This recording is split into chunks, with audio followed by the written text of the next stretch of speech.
Elle s'appelait Henrietta Lacks, un nom et un visage qui ne vous disent rien. Et pourtant, elle a bouleversé le cours de la médecine. En 1951, cette femme noire et pauvre de 31 ans est hospitalisée pour un cancer de l'utérus dans cet hôpital de Baltimore. Sans son consentement, les médecins prélèvent des cellules cancéreuses pour les étudier. À l'époque, la culture de cellules en laboratoire n'en est qu'à ses balbutiements, la recherche sur le cancer aussi.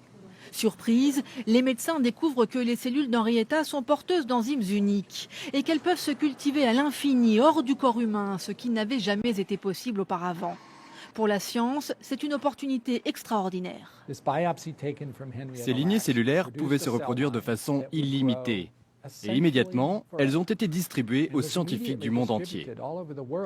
Les cellules, dites ELA pour Henrietta Lacks, sont étudiées dans le monde entier. Elles permettent d'élaborer le premier vaccin contre la polio et de sauver des millions d'enfants de cette maladie qui faisait des ravages.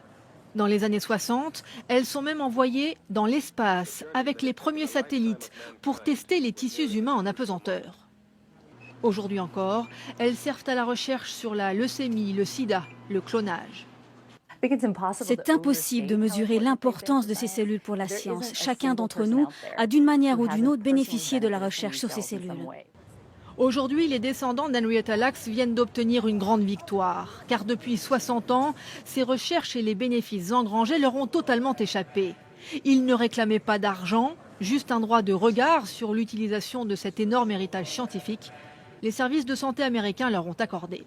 On reconnaît enfin que notre aïeul est une personne avant d'être une cellule. En 60 ans, 50 millions de tonnes de cellules d'Henrietta Lacks ont été reproduites. À qui appartiennent vraiment nos cellules? Peut-on les utiliser sans notre consentement? Autant de questions que cette affaire continue de soulever.